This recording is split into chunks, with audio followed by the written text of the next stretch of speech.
सर्वज्ञ श्री चक्रधर प्रभू महाराज यांना एका कविमनाच्या कवीने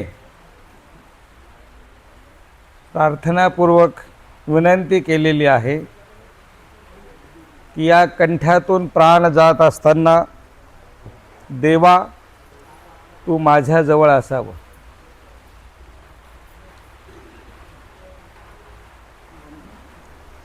या भावाचं हे भजन आहे. आपण तिथून सुरुवात करूया आजच्या प्रवचनाला. येत नाही का?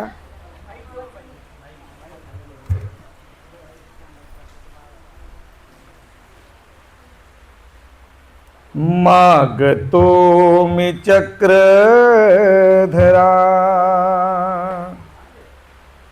तुम्हा एक दाना, मिळे जाने मुक्ती ऐसे द्यावे मज ज्ञान. मिळे जाने मुक्ती ऐसे द्यावे मज ज्ञान. मागतो मी चक्रधरा. बालपणी होते माझे मन हे अज्ञान. बालपणी होते माझे मन हे अज्ञान. तरुणपणी संसारात गेले सर्व ध्यान. वृद्धपण येताली जागती महान. मिळे जाने मुक्ती ऐसे द्यावे मज ज्ञान. मिळे जाने मुक्ती ऐसे द्यावे मज ज्ञान. मागतो मी चक्रधरा. पतितांना पावन करसी दया तुझी थोर. पतितांना पावन करसी दया तुझी थोर. भीक मागतो मी चरणी अपराधी घोर. क्षमा करी बा परमेशा अंगी नाही त्राण. मिळे जाने मुक्ती ऐसे द्यावे मज ज्ञान. मिळे जाने मुक्ती ऐसे द्यावे मज ज्ञान. मागतो मी चक्रधरा. तरलेत संता तुझिया नामे अनंत. तरलेत संता तुझिया नामे अनंत. दत्त म्हणे ताजवळी जीवनाचा अंत. दत्त म्हणे ताजवळी जीवनाचा अंत. तुझे रूप राहो चित्ती. तुझे रूप राहो चित्ती सोडिता मी प्राण. मिळे जाने मुक्ती ऐसे द्यावे मज ज्ञान. मिळे जाने मुक्ती ऐसे द्यावे मज ज्ञान. मागतो मी चक्रधरा.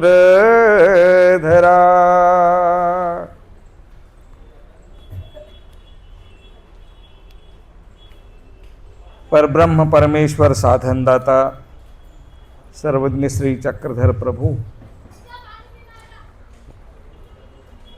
यांनी आपल्याला समजेल या भाषेमध्ये आपल्या आत्मकल्याणाचं ज्ञान मराठी भाषेमध्ये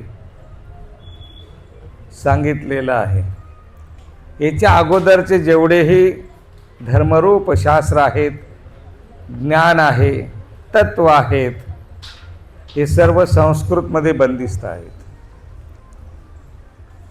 त्यामुळे सर्वसामान्य जे जीव आहेत, मनुष्य आहेत, यांना ते ज्ञान समजणं, उमजणं, आकलन होणं हे कठीण होतं. कारण सर्वांनाच धर्मग्रंथ अभ्यासण्याचा अधिकार नव्हता. पुरुषांना आणि स्त्रियांना तर मुळातच नव्हता.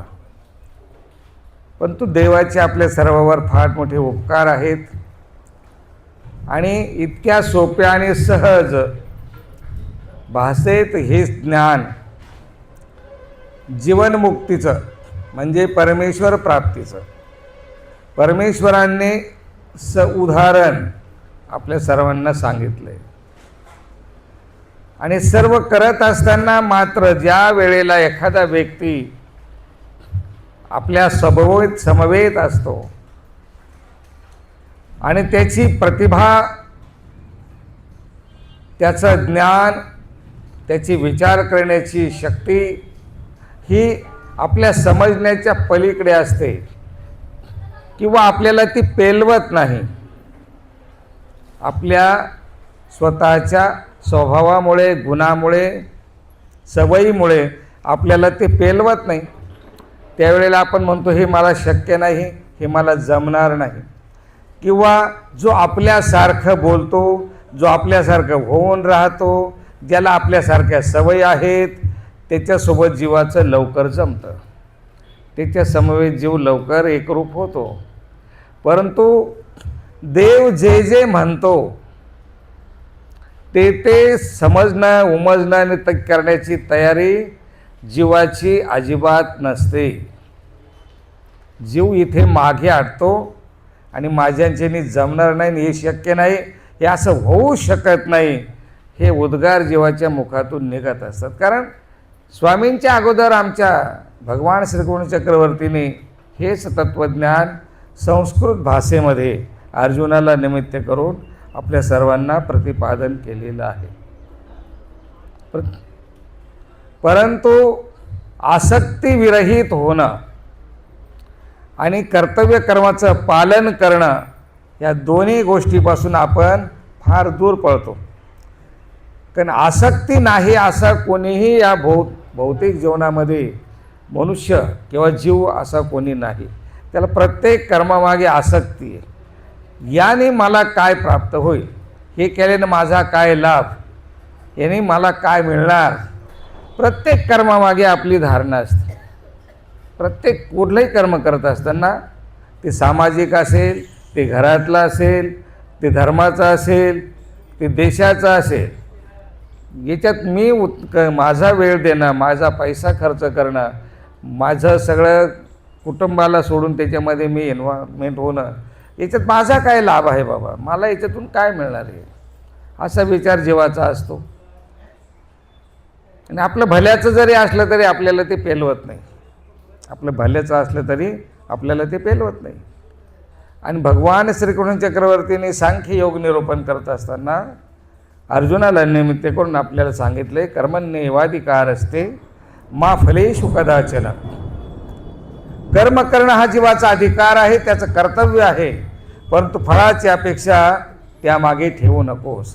फक्त कर्तव्य कर्म करत चल, कर्तव्य कर्म करत राहा, त्याचं फळ तुला आपोआप मिळणार आहे. परंतु प्रत्येकाला वाटतं की समोर काय मिळणार आहे, लगेच मला काय त्याचा लाभ आहे. त्यामुळे आपण कर्म करण्याच्या भानगडीत पडत नाही. असे कर्माच्या मागे आपण लागत नाही. कर्तव्य कर्म.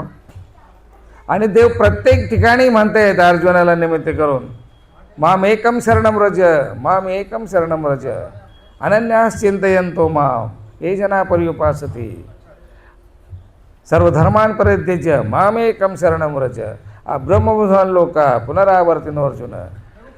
प्रत्येक ठिकाणी देव म्हणतात की मला शरण ये, मला शरण ये, मी तुला सर्व या आवागमनाच्या चक्रातून तुझी मुक्तता करेल, तुला मी सोडवेल, तुझा सगळा योगक्षेम मी चालवेल, पण तेही जीवाला पेलवत नाही, तेही जीवाला पेलवत नाही. देवाला शरण जाणंसुद्धा जीवाकडून घडत नाही. जीव आपल्या सोयीचं पाहतो, जीव आपल्या सोयीचं पाहतो. म्हणून हेच मराठीमध्ये आमच्या स्वामींनी सांगितलं आहे, जीव जीवा साजत्य हे सकळाही वैजात्य. डोमेग्रामस्थित आमचे स्वामी आहेत. सर्व परिवार स्वामींच्या समवेत आहे आणि तिथे बाईसा आहे आणि तिथे लखोबाईसा आहे. बाईसा ही प्रेमी भक्त आहे. तिला प्रत्येक क्षणाक्षणाला देवाच्या सेवेची, देवाच्या ह्याच्याची काळजी आहे आणि ते अहर्निश देवाच्या पूजा अर्चेमध्ये रममान आहे. आणि देवाच्या संदर्भात कोणी काही जरी उलटं सुलटं बोललं तरी बाईसेला काही आवडत नाही. ती कोणाचंच काही त्या ठिकाणी बलपूर्वक पाहत नाही. परंतु देवाच्या समवेत असल्यानंतरही जीव मात्र एकदेशी आहे. जीव त्याच्याच फायद्याचा, त्याचा सोयीचा विचार करतो. आता इथे प्रसंग असा आहे, स्वामींचा सकाळचा पूजावसर झालेला आहे आणि तुम्ही सर्वांनी सिंहनारायण मठाचे स्थानवंदन केलेत. त्याच्या समोरच मंदिर आहे आणि तिथे यमळार्जुनाचं स्थान आहे. यमळ अर्जुन त्या ठिकाणी देव बसलेले आहेत. यमळार्जुना तळी आसन असे. आवाज नाही आता. बाईसा आणि लखोबाईसा या दोघांमध्ये काहीतरी थोडीफार किरकोळ तुडपुड झाली, म्हणजे किरकोळ वाद झाला बाईसामध्ये आणि लखोबाईसेमध्ये. किरकोळ काही गोष्टीवरून वाद झाला आणि त्या वादाचं थोडंसं पर्यावसन निमित्त करून लखोबाईसेने आपली सगळी मात्रा गठोडं बांधलं, ज्याला मराठीमध्ये गठोडं म्हणू, आपल्या महानुभावांच्या परिभाषेमध्ये परिवंट, परोटली, आमच्या परिभाषेमध्ये परोटली बांधली. वादाला काही मोठं कारण नाही आहे, परंतु जीव जात आहे. मला का बोलली, मला का रागवली, माझी चूक नसताना मला का बोलली, बस. आणि लगेच गठोडं बांधले लखोबाईसेने आणि ते परिवंट बांधून देवाजवळ आली आणि स्वामींना त्यांनी दंडोत घातले. स्वामींच्या चरणावर आपलं मस्तक ठेवलं लखोबाईसेने आणि मग म्हणू लागली लखोबाईसा स्वामींना, जिजी त्र्यंबका जाई. मी कुठे जाईल आता? त्र्यंबकाला जाईल. जिथे जिथे क्षेत्र आहेत, जिथे जिथे तीर्थ आहेत, तिथे तिथे ज्याला कोणी वाली नाही, ज्याला कोणी आधार नाही, किंवा जे घरामध्ये आडगळ झालेले आहेत किंवा घरी कोणी सांभाळत नाही, असे लोक कुठं जातात? तीर्थावर जाऊन आपले बसतात. तिथे येणारे जाणारे भाविक असतात, ते दान दक्षिणा देतात, ते जेव खाऊ घालतात. आपला सगळा उदरनिर्वाह तीर्थक्षेत्रावर चालतो. तुम्ही वाराणसीला गेले असाल, तुम्ही वृंदावनला गेले असाल. वृंदावनला हजारो महिलांचे आश्रम आहेत, महिला भजन आश्रम है ना. जिनका कोई नहीं उनको सब वहाँ खाना है, पीना है, रहना है, सब है. म्हणून ती विचार करते का आता इथून निघायचं जायचं कुठं? जाते त्र्यंबकाला, म्हणजे तिथे जाऊन मी माझी खाण्यापिण्याची राहण्याची व्यवस्था होणार आहे, हा विचार करते लखोबाईसा. आणि देवाला म्हणते मी त्र्यंबकाला जाईल. म्हणजे स्वामींचं पवित्र तीर्थक्षेत्र, स्वामींचं सन्निधान हेच पवित्र तीर्थ आहे. स्वामींचं सन्निधान हेच सन्निधान आहे, परंतु ते सोडून त्या तीर्थावर जायची तिची तयारी आहे. स्वामींचं सन्निधान सोडून त्र्यंबकाला जायची जीवाची लखोबाईशीची तयारी आहे. सर्वच म्हणले का बाई, तुम्ही त्र्यंबकाला का जात आहात? आमचं सन्निधान सोडून, आमची जवळीक सोडून तुम्ही त्र्यंबकाला का जात आहात?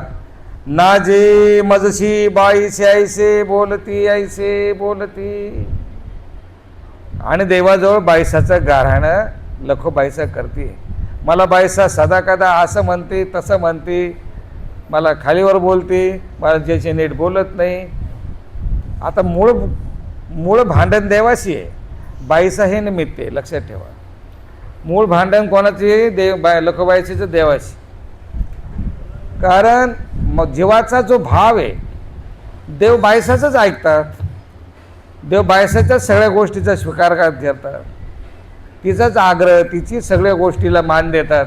आम्ही सन्निधानात असून आम्हाला कुठलाच मान नाही, आम्हाला कोणी विचारत नाही, आम्हाला कोणी पुसत नाही, आमचं कोणी घेत नाही, आम्हाला कोणी देत नाही. हा इतका बारीक विचार जीवाचा. आता निघलोय तर आपण आपलं आत्मकल्याण करण्याकरता, ईश्वर प्राप्ती करून घेण्याकरता, बरोबर आहे. आपण कोणासाठी निघलोय? आपलं आत्मकल्याण करून घेण्यासाठी. देवाजवळ गेलो की मार्गात गेलो की तीर्थावर गेलो, कशासाठी जातो आपण? की मला तिथे जाऊन काही शांती मिळेल, माझं समाधान होईल, माझ्या मनामध्ये जी तळमळ आहे, तग आहे, धग आहे, ताप आहे, तो तिथे गेलो माझं निवारण होईल. कुठेतरी अंतःकरणामध्ये शांतता, दग्धलेलं अंतःकरण, पोळलेलं अंतःकरण, मला तिथे समाधान मिळेल. मला तिथे जाऊन दोन गोष्टी, सेवा धर्म करायला मिळेल, काही ज्ञानाचे 4 शब्द माझ्या कानावरून जातील, माझं त्याच्यामुळे काही आत्मकल्याण होईल. घर सोडताना हा विचार असतो आपला, बरोबर आहे. घर सोडताना हा विचार असतो.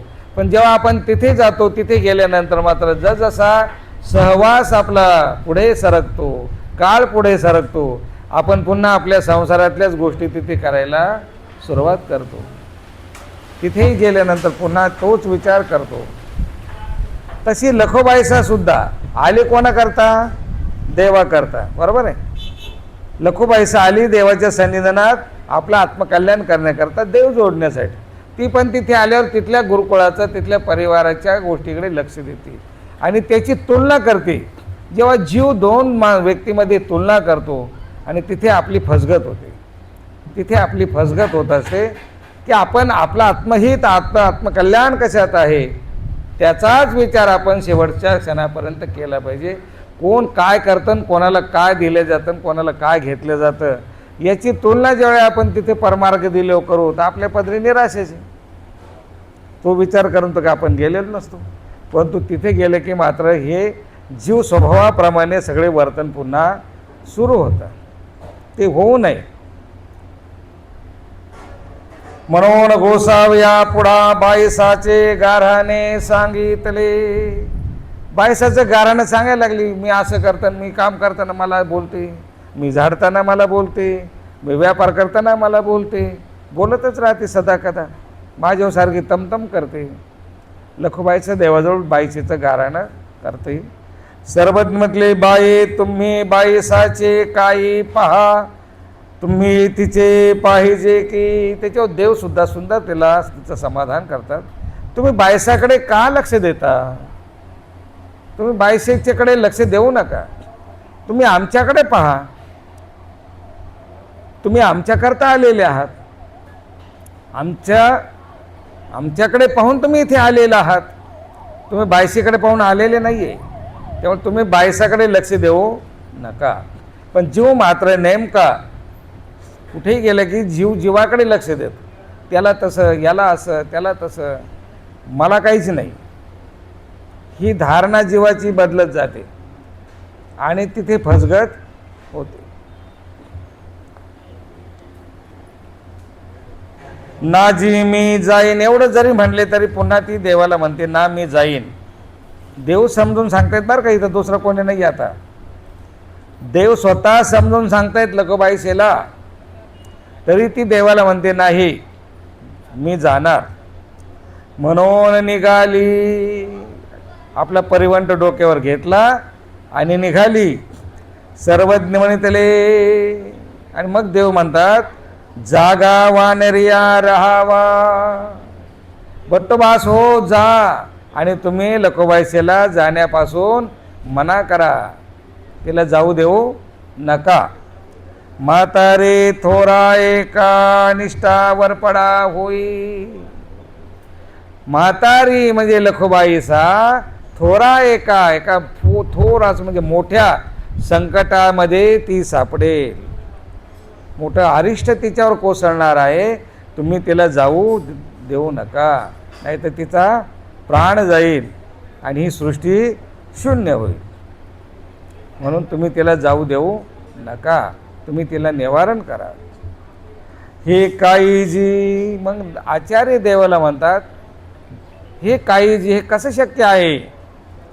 गोसाव्याचे निन राहती माझे न काही राहती.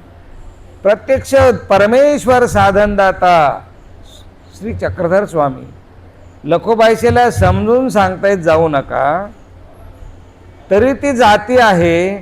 तर मी तर सर्वसामान्य आहे, देवापुढे मी कोण आहे, ही माझ्याच्याने कशी राहील, असं आचार्य देवाला म्हणतायत. तुम्ही सांगत असतानाही ती थांबत नाही, तर माझ्याच्याने कशी राहील. सर्वज्ञ म्हणतले तुमचे न राहती. देव आचार्याने म्हणतात तुम्ही सांगितल्यावर ती ऐकेल, आमच्या म्हणण्याने ती राहणार नाही. का. जीवजीवा साजात्य, जीवजीवासारखा होतो. जीवजीवाचं म्हटलेलं ऐकतो, देवाचं म्हणलेलं ऐकत नाही. लौकिक जीवनातले खूप उदाहरणं इथे सांगता येतील. लौकिक जीवनातले खूप उदाहरणं आपल्याला इथे सांगता येतील.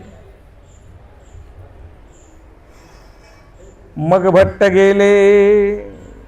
देवाची आज्ञा आहे म्हणून भट्टवास गेले लखुबाईचेला समजावून सांगण्यासाठी. आन म्हणे तले आन मग लखुबाईचेला म्हणतात हे काय झाले लखुबाई. लखुबाईसे तुम्ही असं का करतेस, तू असं का वागतेस, तू असं वागू नकोस. तुझ्या मनामध्ये जो विचार आलाय किंवा तू जे म्हणतेस असं काही तू करू नकोस. गोसावे राहावे ताते तरी राहना कैसी. देव प्रत्यक्ष तुला जाऊ नको म्हणतायत, तरी तू राहायला तयार नाहीस. देव तुला जाऊ नको म्हणतायत तरी तू राहत नाहीयेस. असं का करतेस. घे नागदेया गोसाव्याचे काही. हे नागदेवा, गोसाव्याचं काय. गोसाव्याला काही चिंता नाही, गोसाव्याला काही काळजी नाही आपली. आणि जर असली तर मग त्यांनी निवारण नसतं केलं का. बाईशीला प्रत्येक वेळेला त्यांनी रागवले असते. बाईसं ज्या वेळेला माझ्यावर रागवते, मला टाकून बोलते, मला खालीवर करते, मग देव त्यावेळेला बाईशीला का नाही रागवत. बाईशीला काय नाही म्हणत. गोसाव्याला काय आहे, कोणाचं काय झालं तरी गोसाव्याला काय काळजी. जीव आहे. जीव असं म्हणतोय आचार्यांच्या जवळ. जसं आमचे दादोस म्हणाले महादायसेला, श्रीकृष्ण चक्रवर्तीचे काय कोणी जीव स्वर्गाला गेले काय आणि कोण नरकाला गेले काय श्रीकृष्ण चक्रवर्तीला काय घेणं देणं आहे. 56 कोटी यादव झुंजो झुंजो मेले तर तयाचे काहीच कान वाटी. दादोस महादायसेला म्हणतायत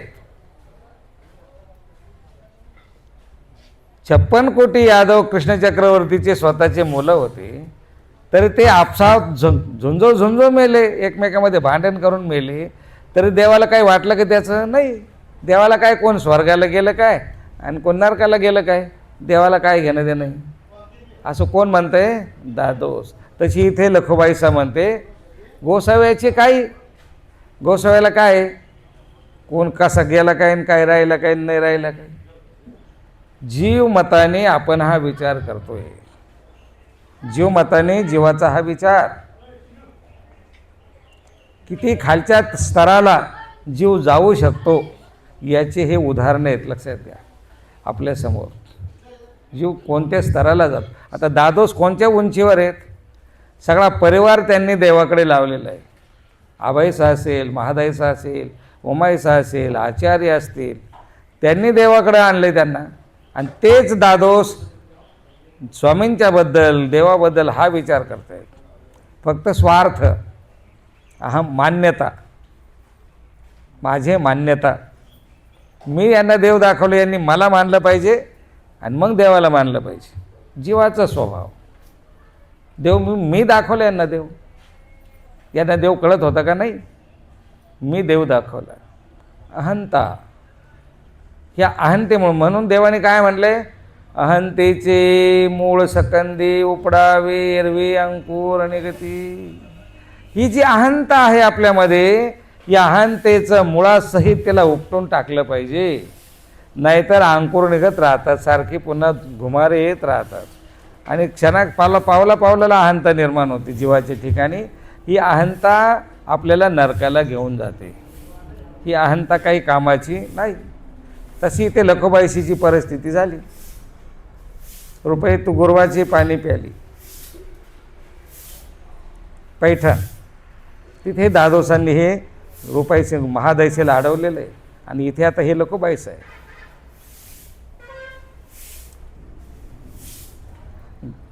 घे नागदेया गोसाव्याचे काही, गोसाव्याचे झाले की. गोसाव्याचं काय आता?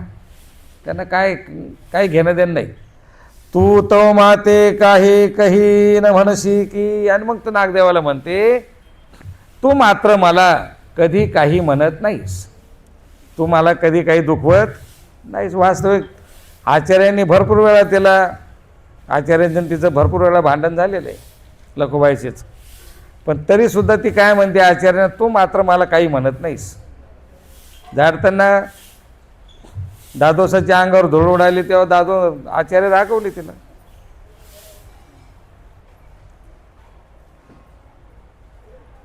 स्वयंपाकावरून भांडण झालेलंच. आणि त्यावेळेला देवाला देवाच्या मुखातून सूत्र आलेलं आहे, एका एके कोठीचे बैल भांडती झुंजती, पर कुशीस कुस लावो न बैसती. लखोबाईशीचे आणि आचार्याच्या भांडणाच्या वेळेला हे सूत्र आलेलं आहे, लक्षात ठेवा. एकी कोठीचे बैल, एका शेतकऱ्याने पाळलेले 2 बैल आहेत. खाताना असे एकमेकाला शिंग आणतात. चारा येतोपर्यंत, चारा संपला की पुन्हा एकाच्या मानेवर एकाची मान टाकून बसतात. तसं ईश्वर सन्निधानामध्ये थोडंफार काही होत राहतं. त्यामुळे भांडण करायचं कारण काय? भांडण्याचं काही कारण नाही. तर तरी म्हणती ती, घे नागदेया तू माते कही काही काही न म्हणती. तू मला मात्र कधीच काही म्हणत नाहीस, तू मला मात्र कधी काही रागवत नाहीस. आणि बाईसा मात्र सदा कदा माझ्यावर टोमणेच मारत राहते, मला खालीवर करत राहते. मराठीत आपली लेकी बोलीन सुने लागे, अशा पद्धतीचं. असं तिचं गाऱ्हाण आहे लखोबाईशीचं. भट्टी म्हणेतले तो माझे निराहते असती. आणि असं वाक्य जेव्हा भट्टवासांनी ऐकलं त्यावेळेला भट्टवासांचा आत्मविश्वास वाढला. अरे, आपण जर हिला सगळीची काही प्रशंसा केली, थोडं समजून सांगितलं तरी निश्चितपणाने ही राहील. कारण ही म्हणते ना, तू मला कधी काही म्हणत नाहीस, याच्यातच सगळं आलेलं आहे. आता ही आपल्याच्याने राहणार. मी जर हिला थांबवलं तरी थांबणार. आन गोसावी हो का मी म्हणतो राहा. मग भट्टवास म्हणतात, ठीक आहे, मी तुला काय म्हणत नाही ना, मी तुला रागवत नाही. मग माझं म्हणणं म्हणून एक काम करा, तर तू राहा, माझ्याकडे पाहून राहा.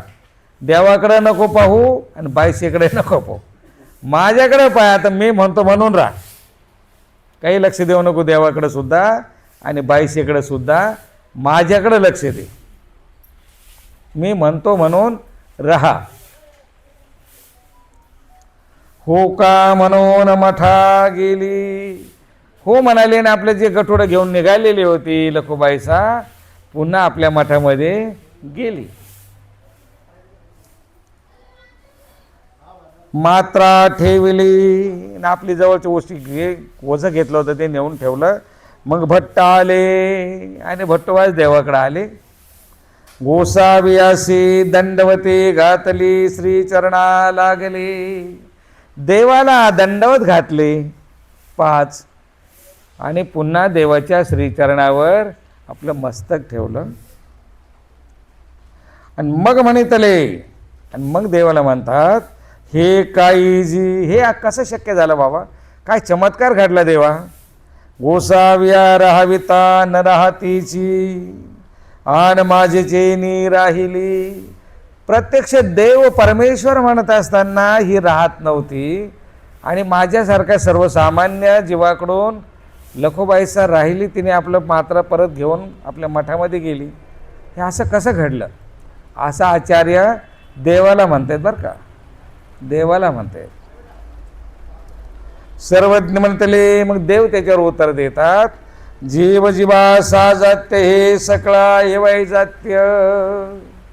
जीव जीवा साजात्य, जीव जीवासारखा होऊन राहतो आणि परमेश्वर सकळा हे परमेश्वर मात्र सगळ्यांनाच विरोधी आहे. का? हे करू नका, ते करू नका, हे सोडा, खोटं बोलू नका, हिंसा करू नका. देवाने म्हणलं तसं वागा, सर्व भूतमातावर समान प्रेम ठेवा.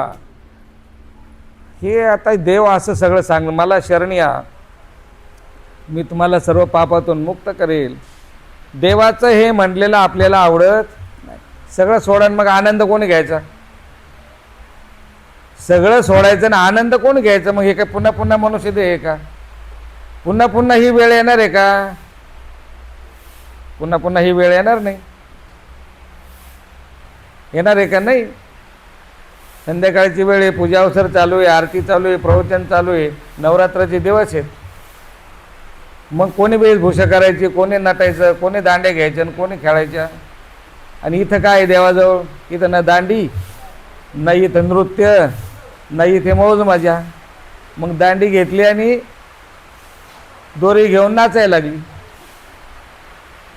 देवाने म्हणलेलं पटतं का? हे पटतं मग आता सांगा. तिथे पैसे देऊन नाचायला जातो आपण, गर्भामध्ये पैसे देऊन एंट्री आहे. 5-5, 10-10, 20-20 हजार, 25-25 हजार रुपये फी आहे तिथे नाचायची. पैसे देऊन आपण तिथे 2-4 तास नाचून दमून भागून घरी येतो. जीवाचं ऐकलं का देवाचं ऐकलं? देव म्हणाले जाऊ नका. अन्य क्षेत्रात, तीर्थक्षेत्रात, अन्य तिथं जायला नाही सांगितलं देवाने, तरी आपण जातो की नाही? मग देवाचं म्हणलेलं ऐकतो का जीवाचं म्हणलेलं ऐकतो? आपले शेजारी असतात जवळ कोणतरी आपलं मैत्रीण, ती म्हणते इथं चला, तिथं सगळं मौज मजा आहे, तिचं ऐकून आपण जातो की नाही? जीव जीवा साजात्य, बरोबर आहे. जीव जीवाला लगेच साजात्य. एक उदाहरण दिलं थोडक्यात, असे लय उदाहरण आहेत. आपलं प्रवचन तिकडेच जाईल. मग म्हणून जीव जीवा साजात्य हे सकळा हे वैजात्य. परमेश्वर मात्र सगळ्याला विरोधी आहे. परमेश्वर विरोधी वाटतो जीवाला. काय मनुष्य देह पुन्हा पुन्हा मग ही अवस्था पुन्हा मिळणार आहे का? देवधर्म पाहू, नंतर सोयीच्या वेळेला, फावल्या वेळेला, सवडीला देवदेव करू. आता मात्र सगळं मौज मजा करून घेऊ, आहे की नाही? गोव्याला जाऊ, पुढं जाऊ, मौज करू, फिरू, अनेक भानगडी. हे सकळा ही वैजात्य.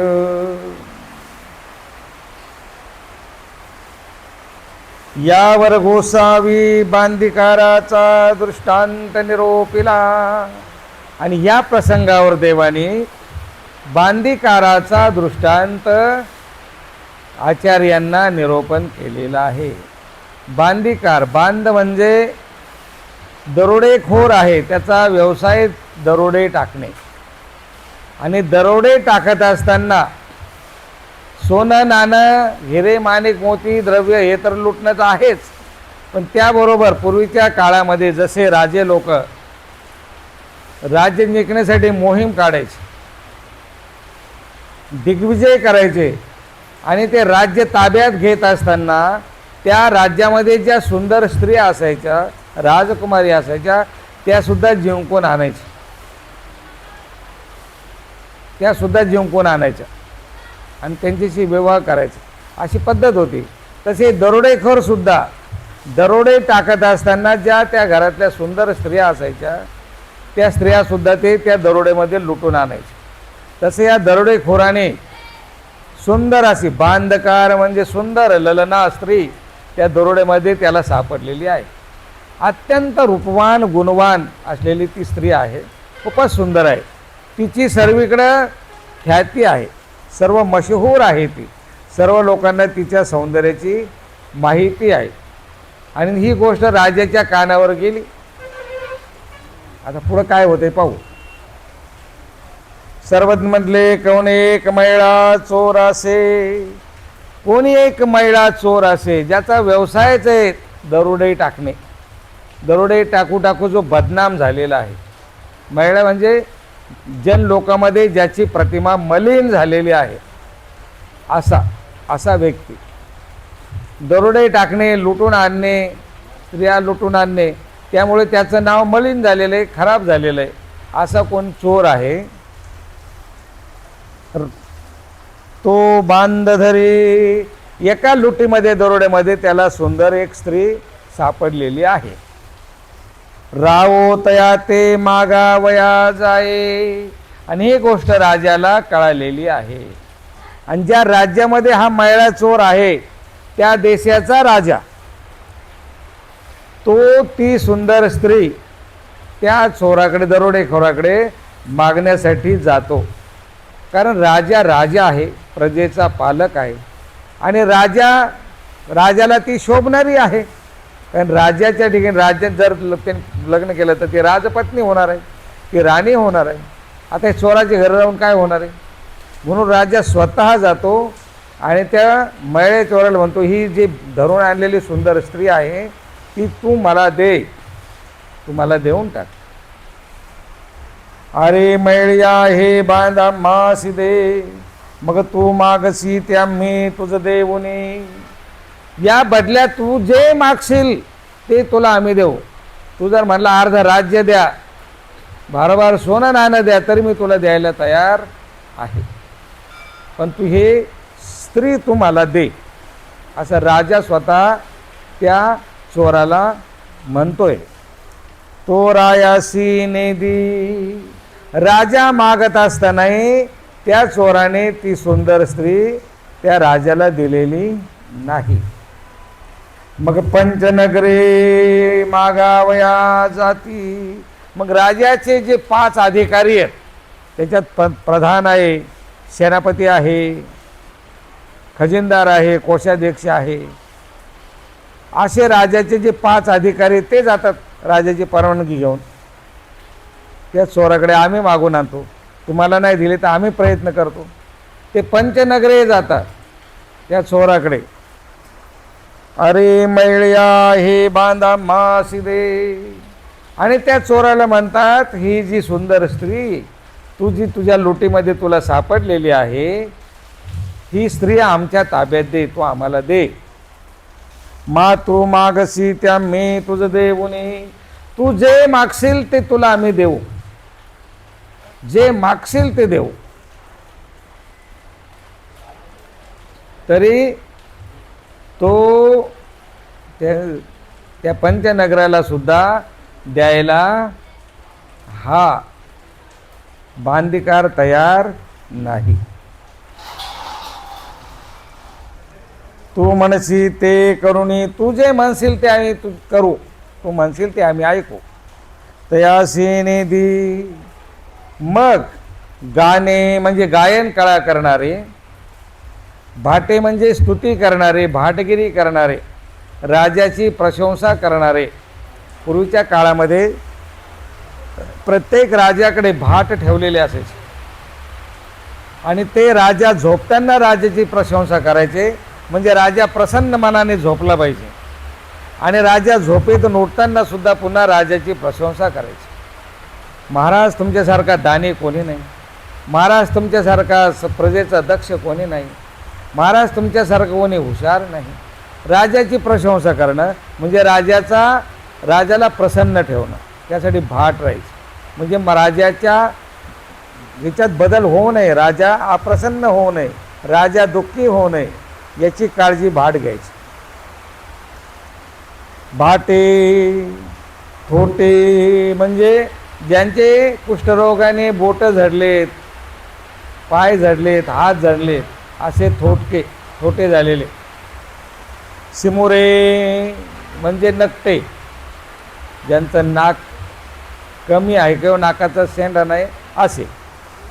रांधवणे म्हणजे हलवाई, स्वयंपाक करणारे, गोड रांधवन, हलवाई, गोड पदार्थ बनवणारे. सामान्य स्त्रिया म्हणजे पन्नंगना. काल्लाळे म्हणजे दारू तयार करणारे, कलाल. ते राजा ते विडा मागावया येती, हे सर्व मिळून आले राजाकडे. राजाला म्हणतात, राजा आम्हाला परवानगी दे, आम्ही त्या चोराकडून ती स्त्री घेऊन येतो. कारण त्यांच्या कानावर ही गोष्ट गेली. राजा गेला, राजाला दिली नाही. पंचनगरी गेले, त्यांना दिले नाही. म्हणून हे सर्व तयार झाले, आपण घेऊन येऊ. म्हणून हे राजाकडे सर्व मिळून गेले, हे आम्हाला परवानगी दे, आम्ही ती स्त्री घेऊन येतो. आता हे सर्वसामान्य जन लोक आहेत, ज्यांची समाजामध्ये कुठलीच प्रतिष्ठा नाही, ज्यांना समाजामध्ये कुठलाच मान नाही, असे सर्व स्तरातली ही मंडळी आहे. आणि हे राजाकडे गेलेत विडा मागायला, की आम्ही ती घेऊन येतो. त्यांना राजा म्हणतो, अम्मासी नेदी, पंचनगरासी नेदी, मातम्मासी काही देईल. मला दिले नाही, पंचनगराला दिले नाही, तुम्हाला कशी देईल. ना मे मागवणे, ते राजाला प्रतिज्ञा देतात, आम्ही घेऊनच येऊ, तू फक्त आम्हाला परवानगी दे. मग रावो तयासी विडा दे, राजा म्हणतो काही हरकत नाही, घेऊन या. मग ते जाते, मग ते सर्व मिळून गेले त्या मैळ्या चोराकडे. आण म्हणते, आणि मग त्या तिथे जाऊन यांनी आपले त्या मैळ्या चोराची प्रशंसा करायला सुरुवात केली. काय म्हणतात, अरे मैळ्या हे बांध आम्हासी दे. तो म्हणे, माते रावो मागावया आला, पंचनगरे मागावया आली, तयासी नेदी, त्यांना मी दिली नाही. मा तुम्हासी काही दे, मी तुम्हाला काय म्हणून देईल. ते म्हणते, मग ते त्याला म्हणतात, हे काय रे मैळ्या, अरे काय विसरला का काय, तू विसरला की काय. मर, तुवा जोडावे आम्ही खावे. आजपर्यंत जे जे तू जोडून आणलंय, पैसा कमवून आणला, दरोडे टाकले, चोऱ्या केल्या, मारे, तू कोणावर खर्च केला. दारूवर खर्च केला, पन्नंगणावर खर्च केला, गाण्यावर खर्च केला, बाटावर खर्च केला, आमच्यावरच खर्च केला की नाही. कमावलेला पैसा कुठं उडवला, त्यांच्याच उडवला. ती त्याला सांगते, त्याला आठवण करून देत आहेत, तू जे जे आजपर्यंत केले ते कोणावर खर्च केलंय, आमच्यावरच केलेले. मागा जोडले ते आमचे खादले, याच्या मागं तू जे जे जोडून आणलेले ते आमच्यावरच खर्च केलेला आहे. पुढा जोडशी ते आम्हीच खाऊ. आणि यापुढेही तुझे काही चोऱ्या माऱ्या करणारे, पैसा कमावणार आहेस, ते सुद्धा आमच्यावरच तू खर्च करणार आहे. आता आपण कमवलेले पैसे, आपण जर रुपया कमवला तर खर्च कुठं होतो जास्त. कमवलेला पैसा खर्च कुठं होतो जास्त, सांगा. आपण कमवलेला पैसा जास्त कुठे खर्च होतो, आपल्या दैनंदिन व्यवहारात होतो का मौज मजेत होतो. कमवलेला 70 ते 80% पैसा हा मौज मजेवर आपण खर्च करत असतो. त्याच्यातले 20% सुद्धा आपण सत्कारणी लावत नाही. ही जीवाची स्थिती आहे, हा जीवाचा मूळ उद्देश आहे. कमवलेले पैसे व्यसनावर उडवणार, ढाब्यावर उडवणार, कला केंद्रात उडवणार, आणखी कुठं कुठं उडवणार, पिकनिकवर उडवणार, सुंदर स्थळं पाहण्यावर उडवणार, हॉटेलवर उडवणार, मोठमोठ्या जिथे जिथे मनोरंजनाचे कार्यक्रम आहे नाईट क्लबवर उडवणार. कुठे उडवतात? पैसा कमवलेला कुठे जास्त खर्च होतो? शेवटी या छिद्रेश्वरार्थ बहुली भवंती, तीसभर पोटाला जास्त काही लागत नाही. आणि आपली गरज फक्त आहे रोटी कपडावर मकान, खायला 2 घास मिळावेत, अंगावर वस्त्र मिळावं आणि राहायला घर मिळावं, एवढीच जी माणसाची गरज आहे. पण कमवलेला पैसा हा वरमाप खर्च होतो, जिथे अनावश्यक, जिथे करायचं नाही तिथे. ती अवस्था आहे. म्हणून ते त्याला आठवण करून देत आहेत, तू जे काही कमवलंय आजपर्यंत ते आमच्यावरच खर्च केलेलं आहे, खाण्यापिण्यावर, मौज मजावर, गाण्यावर, याच्यावर त्याच्यावर, आणि पुढे जे काही जोडणार आहेस ते सुद्धा आमच्यावरच खर्च होणार आहे. तू काही सत्कारणी लावणार नाही, तू काही तीर्थक्षेत्रात जाऊन कुठलं एखादं मोठं धर्मरूप काम करणार नाही, किंवा साधू संताला दान करणार नाही, किंवा तू आमच्यावरच खर्च करणार आहे कमवलेलं धन. मग आता आम्ही म्हणतो तसं ऐक. पैसा उमेटा शब्दी वानिती, असे त्याची प्रशंसा करून त्याला त्याची स्तुती करते. अरे तू किती चांगलं आहेस, तू कमवलेला सगळं आमच्याकडेच आलं की नाही, तू आमच्यावरच खर्च केला की नाही, आता पुढं काय करणार ते आमच्यावरच करणार आहेस. उमेटा शब्दी वानिती, मग तो तयासी दे. मग तो मैळा चोर, ते जे बांध आणलेलं आहे त्यांनी, जी सुंदर स्त्री लुटून आणलेली आहे ती सुंदर स्त्री त्यांच्या ताब्यामध्ये दिली. तैसे वानरिया जीवजीवाचे म्हणितले करती, तसं जीवजीवाने म्हणितलेलेच ऐकतो, परमेश्वराने म्हटलेलं जीव ऐकत नाही. हा जन्म परमेश्वराने मागितला, हे देह परमेश्वराने मागितलं, आपण देवाला देत नाही, परमेश्वराला देत नाही.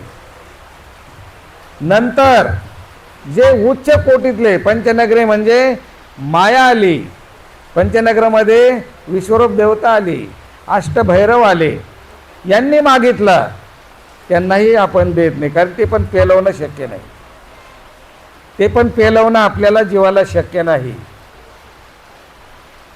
मग हे पंचनगरी पार कुठपर्यंत? कैलास वैकुंठापर्यंत. मग खाली स्वर्गापासून कर्मभूमीपर्यंत गाणे, भाटे, थोटे, शिमोरे, रांदवणे, काल्लाळे हे सगळे खालचे आले. ह्या कमी क्षमतेच्या, कमी सामर्थ्याच्या ज्या शक्ती आहेत तिथे मात्र लवकर जीवाभूल, आणि तिथे जन्म वाया घालवतो, ज्यांच्याकडे काही सामर्थ्य नाही, म्हणजे तुटपुंज आहे, आणि जे लवकर संपून जाणार आहे त्याच्या नादी लागतो जीव. कुठे दे परमेश्वरन, कुठे हे गाणे, भाटे, थोटे, शिमुरे, कुठे या चौस्थांच्या देवता 72 कोटी. त्याचा मूळ गाभा येतो, पण जीव जीवाचंच म्हणितलेलं, तसं तो यांचा ऐकतो, पण परमेश्वराने म्हणलेलं जीव ऐकत नाही. ही मूळ स्थिती आहे. कुठलाही असामान्य व्यक्ती जेव्हा एखादी गोष्ट आपल्याला आपल्या भल्याची समजून सांगत असतो, ती आपल्याला पेलवत नाही.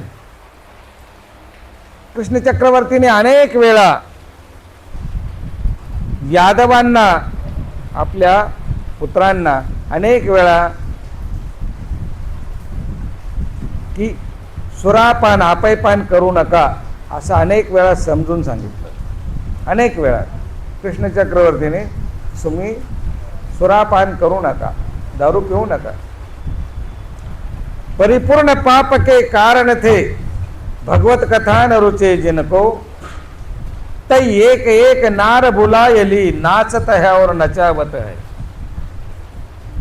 तब मृदंग कहे, तो सारंग कहे, किनको किनको किनको, हाथ उठावत नार कहे. मृदंग कहे धिक है धिक है धिक है, तब हाथ उठावत नार कहे, इनको इनको इनको. परिपूर्ण पाप के कारण थे, हे यादव जे आहेत कृष्ण वंशात हे परिपूर्ण पापाने अखंड डुबलेले आहेत.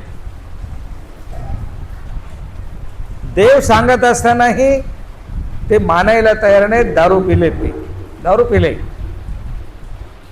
आणि मोठी सभा बसलेली. तिथे नृत्य करणाऱ्या स्त्रिया त्यांना बोलवलेले आणि नाचगाच चालू आहे, मौज मजा चालू आहे, मनोरंजन चालू आहे. मग तिथे वाद्य आहे, त्या वाद्याच्या तालावर त्या ठेका धरून नाचतायत.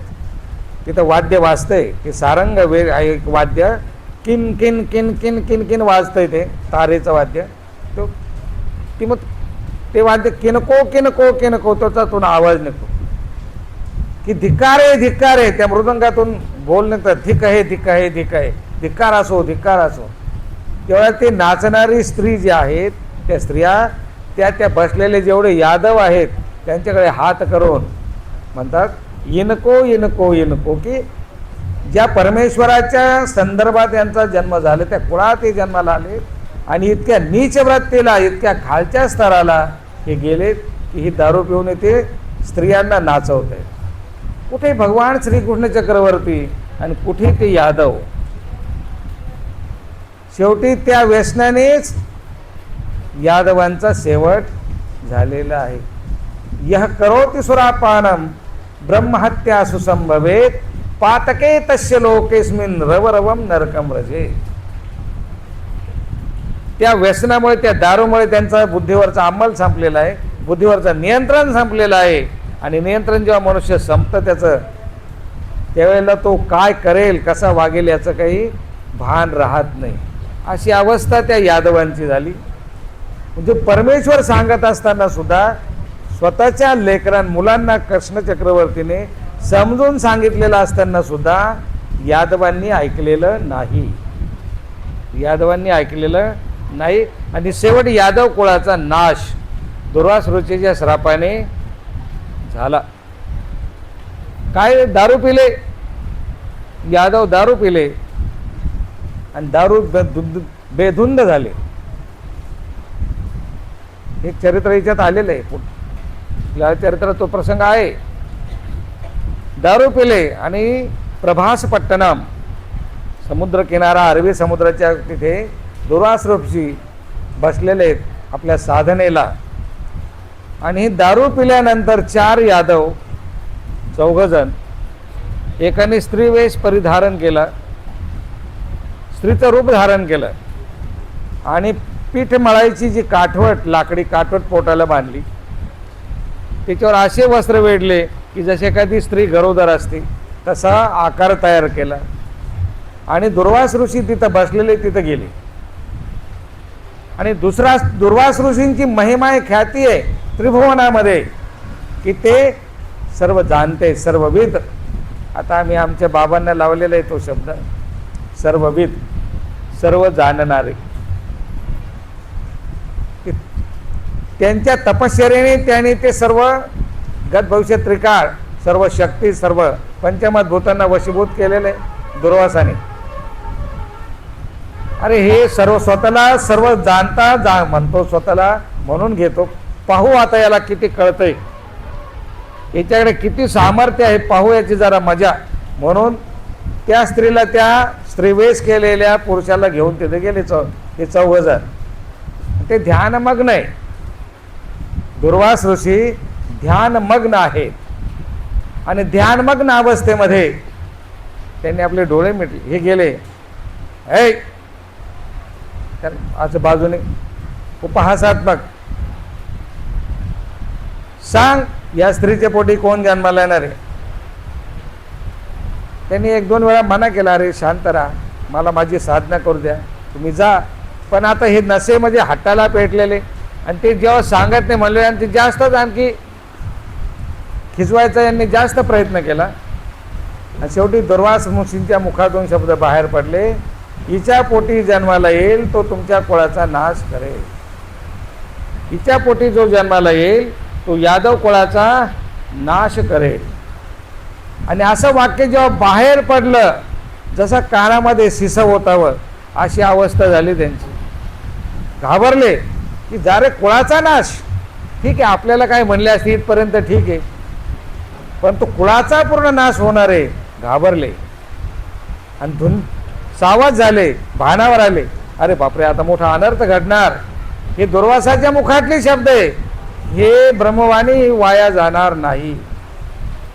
समुद्र किनारी गेले, भला मोठा दगड पाहिला आणि ती लाकडी काठवड आहे, त्या दगडावर घासून घासून त्याचा भोगा केला.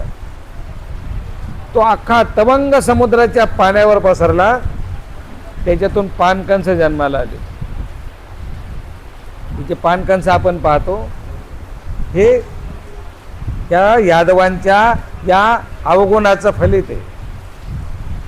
आणि त्या काठवाडीला जे जाईंट होता, जे पोलाद, ते पाण्यात गेलं, ते एका माशाने गिळलं. कोळ्याने जाळं लावलेलं आहे, त्या कोळ्याच्या जाळ्यामध्ये तो मासा नेमका आला. तो मासा त्याने बाहेर काढला आणि बाजारामध्ये विकायला नेला. आणि तो मासा नेमका एका भिलाने खरेदी केला. भिल्ल ज्याचा शिकार करणं हा व्यवसाय आहे, त्यांनी खरेदी केला. मासा जेव्हा त्यांनी कापला, त्याच्या पोटामध्ये ते पोलाद निघलं आणि त्यांनी पाहिलं की हे एक नंबरचं पोलाद आहे, हे आपल्या बाणाच्या टोकाला आवण्याला योग्य आहे शिकारी. म्हणून त्याने ते एक नंबरचं पोलाद त्याचं टोक बनवलं. इकडे काही दिवसानंतर हे यादव पुन्हा समुद्रकिनारी प्रभासपट्टणमला एकत्र झाले आणि दारू पिऊन तिथे गोंधळ घालू लागले. ही वार्ता कृष्ण चक्रवर्तीच्या कानावर गेली द्वारकेला. तिथून कृष्ण चक्रवर्तीने बलरामाला, आपल्या भावाला आज्ञा केली, जा आणि यादवांना शांत कर, त्यांना समजून सांग, भांडू नका, आपसामध्ये भांडण करू नका. बलराम आले, खांद्यावर हल आहे. आणि हे सगळे यादव तिथे जमा झालेले, 56 कोटी यादव, आणि दारू पिऊन तिथे एकमेकांमध्ये भांडण करत होते. बलरामाने पाहिलं, बलरामाने आपल्या खांद्यावरचा हल हातामध्ये घेतलं, ते नांगर, आणि एका यादवाच्या गळ्याला लावलं, फक्त आविर्भाव केला ओढण्याचा. तक्षणी ह्या यादवांनी जे पानकांचे बेट उगवलेले होते ते उपटले आणि एकमेकाला मारायला सुरुवात केली नशेमध्ये. आणि त्या पानकांसाच्या धने मार देऊन देऊन सगळे यादव त्या ठिकाणी मरून पडले. आणि ते दृश्य बलरामाने पाहिलं. अरे, आपण कृष्णाने आपल्याला पाठवलंय कशा करता? यांचं भांडण मिटवण्याकरता आपल्याला पाठवलं, आणि हे तर इथे भांडणं करून गतप्राण झाले. तोही निराश झाला, दुःखी झाला, आणि त्यांनी आपलं मूळ स्वरूप शेष सर्पाकार सर्प होऊन तोही भूमीमध्ये त्या ठिकाणी आपल्या मूळ स्वरूपाला निघून गेला. इकडे कृष्ण चक्रवर्तीच्या कानावर ही वार्ता गेली की सर्व यादव भांडून आपसामध्ये सर्व गतप्राण झाले. कृष्ण चक्रवर्ती उदास झाले. त्यांनी आपलं ठिकाण सोडलं, राजमहाल सोडला आणि प्रभासपट्टणमला येऊन त्या झाडाखाली उदास होऊन बसले. आणि हा भिल्ल नेमका त्याच वेळेला शिकारीला बाहेर पडलेला आहे. त्याने ते बाणाचं टोक त्या पोलादाचं बनवलेलं आहे. दाट झाडीतून तो शिकार शोधत शोधत चाललेला आहे. आणि कृष्ण चक्रवर्तीने आपला उजवा पाय डाव्या पायाच्या गुडघ्यावर ठेवलेला आहे आणि उदास होऊन त्या खोडाला चिटकून बसलेले आहे. कृष्ण चक्रवर्तीच्या उजव्या अंगठ्याचं नख हरणाच्या डोळ्यासारखं चमकत होतं, मत्स्यासारखं, म्हणजे हरणाच्या डोळ्यासारखं. त्या भिलाला वाटलं की इथे हरिण बसलेला आहे झाडाखाली, आणि त्याने त्या भिलाने तो बाण सोडलेला आहे आणि तो नेमका येऊन कृष्ण चक्रवर्तीच्या उजव्या पायाच्या अंगठ्यामध्ये येऊन रुतलेला आहे. आणि तो भिल्ल तिथं शोधत गेला. त्याने पाहिलं की आपली शिकार पाहतो जवळ जाऊन तर कृष्ण चक्रवर्ती आता राजा आहे. घाबरला भिल्ल, आता आपलं काही खरं नाही. तेवढं कृष्ण सांगितलं घाबरू नकोस, अभयदान दिलं त्याला, ये. आता पुढचा वृत्तांत आणखी वेगळा आहे. तिथून हस्तिनापूरला त्याला पाठवलेलं आहे, अर्जुनाला बोलवणं पाठवलेलं आहे, अर्जुनाला यायला सांगितलेलं आहे. तो पुढचा प्रसंग आहे. फक्त आपल्याला इथे थांबायचं आहे की दुर्वासा सगळी फटफजिती कशामुळे झाली? फक्त दारूमुळे. दारू पिऊन दुर्वासाकडे जर गेले नसते, दुर्वासाला जर दुखवलं नसतं, त्यांची मस्करी केली नसती, तर दुर्वासाने तो श्राप दिला नसता आणि यादव कुळाचा शेवट झाला नसता. परंतु दारू, नशा आपल्याला कुठपर्यंत घेऊन जाते. म्हणून जीव जीवा साजात्य हे सकळा हे वैजात्य. जीव जीवाचं म्हणितलं करतो, जीव जीवाचं म्हणितलेलं ऐकतो. जर आपण एखादं कार्य करायचं ठरवलं, घरातल्या कर्त्या पुरुषाने एखादं जर कार्य करायचं ठरवलं, तर घरातला परिवार त्या गोष्टीला विरोध करतो. ही काही वेळ आहे का? आपल्याला 2 पैसे लागणार आहे उद्या संसारामध्ये. आपल्या पुढे हे कार्य आहे, हे पुढे वाढवून ठेवलेलं आहे, इकडं आपल्याला पैसा खर्च करावा लागणार आहे. म्हणजे ते धर्मरूप कार्य बाजूला राहतं, ईश्वर कार्य आणि लौकिक याच्यामध्ये आपली कमवलेली संपत्ती खर्च होत असते. म्हणजे तिथे जीवजीवाचे म्हणितले करती, जीवजीवाचं म्हणितलेलं ऐकतो, पण जे काही ज्याच्या सार आहे, ज्याच्यामध्ये आपला आत्मलाभ आहे, ज्याच्यामध्ये परनिष्ठ लाभ आहे, तो सोडून जीवजीवाचं म्हणितलं करतो, ऐकतो. हे सकळा हे वैजात्य. परमेश्वर मात्र आपल्या सर्वांसाठी विरोधाभास आहे. देवाला काय, देव काही म्हणतात, आपण काय म्हणतो, देवाचं कामच आहे सांगणं. देवाचं सांगणं हे कामच आहे. हे करू नका, ते करू नका, हे करा, ते करा.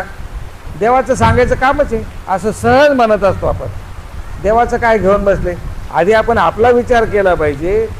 असं आपलं म्हणणं असतं जीवाचं. जीव आपल्या सोयीचं घेत असतो, जीव आपल्या सोयीचं पाहत असतो आणि जीव आपल्या सोयीचं करून घेत असतो. त्यामुळेच आपली फजिती चालू आहे आणि ही फजिती अशीच जर होत राहिलं तर शेवटपर्यंत अशीच चालत राहणार आहे. म्हणून ह्या चरित्राच्या माध्यमातून परमेश्वराने आपल्याला सर्वांना सजग केलेलं आहे की तुम्ही समजून उमजून वागा, समजून उमजून तुम्ही धर्मरूप कार्य करा, धर्मावर तुम्ही दृढ व्हा.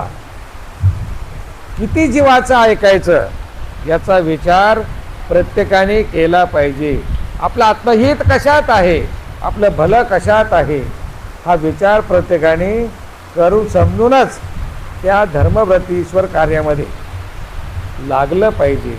किती आहारी जायचं आपण, त्याचा विचार करून आपण जीवनाचा प्रवास सातत्याने चालू ठेवला पाहिजे. आणि हे पुन्हा पुन्हा सजगतेवर आणण्याचं काम गुरुजन करत असतात, संत करत असतात.